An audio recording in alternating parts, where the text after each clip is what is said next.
হসপিটালে ভর্তি আছে, ওনার অস্ত্রোপচার হবে।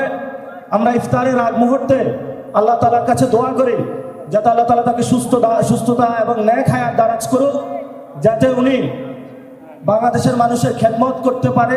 জন্য আল্লাহর কাছে দোয়া করব যাতে আল্লাহ তাআলা আমাদেরকে খুনি হাসিনাকে তার যে ফাঁসির রায় হয়েছে এটা তাকে ভারত থেকে ধরে এনে বাংলাদেশে বাস্তবায়ন করার তৌফিক দান করেন, এই দোয়া আল্লাহর কাছে।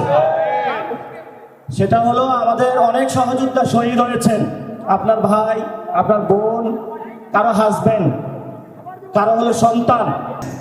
তারা একটি নতুন বাংলাদেশ গঠনের জন্য শহীদ হয়েছেন এবং আমাদের শহীদ ওসমান হাদি ভাই শহীদ হয়েছেন।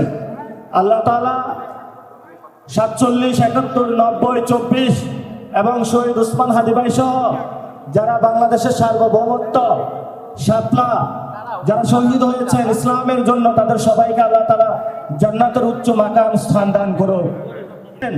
আহত হয়েছেন, আপনারা রাজপথে আন্দোলন করেছিলেন, সেটা শুধু শেখ হাসিনার বিরুদ্ধে নয়, বাংলাদেশে ফেসিস্ট যে সিস্টেম আছে সেটার বিরুদ্ধে। ফলত আমাদের সিস্টেম পরিবর্তন করতে হবে।